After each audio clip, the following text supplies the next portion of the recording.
Ya, Bapak Ibu saudara sekalian, saya merasa viral sebetulnya saya sendiri nggak tahu.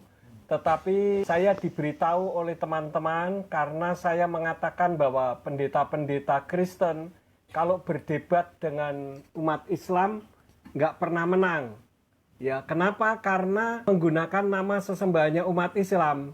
Jadi kalau diajak diskusi, mau diskusi model seperti apapun, tetap akan mengalami kekalahan. Karena memang Tuhannya umat Nasrani itu bukan Allah. Sehingga ketika diklarifikasi menggunakan Alkitabnya LAI, ya tetap nggak akan menang. Dan saya katakan bahwa memang nggak bisa menang karena berada pada jalur yang salah. Jadi pada intinya adalah kita harus menurut aturan yang ada. Sedangkan di dalam kitab suci, nggak usah jauh-jauh pakai bahasa Ibrani, bahasa apapun. Pakai bahasa Inggris saja nggak ada nama Allah. Kenapa orang Kristen mempertahankan nama Allah? Kalau dikatakan bahwa itu merupakan sebutan. Kalau sebutan itu bisa dimaknai oleh beberapa agama yang lain, semuanya dengan makna yang sama.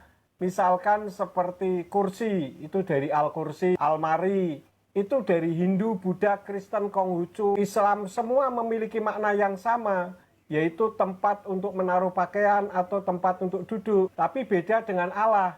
Orang saudara-saudara saya orang Islam katakan kalau Allah itu adalah nama, sedangkan orang Kristen katakan itu sebutan. Saya katakan bukan sebutan, karena kalau sebutan berarti Hindu dan Buddha menggunakan kata Allah sebagai sinonim dari kata Tuhan. Padahal tidak pernah umat Hindu dan Buddha menggunakan nama Allah sebagai sebutan. Nah, ini menunjukkan bahwa nama Allah itu bermasalah.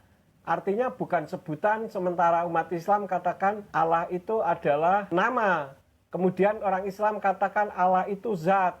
Sedangkan orang Kristen katakan Allah itu roh. Ya ini selalu bertentangan terus.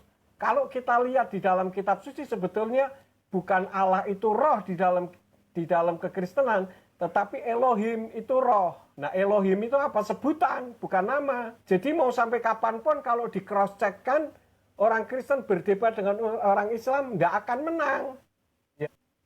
Ya, Bapak Ibu saudara.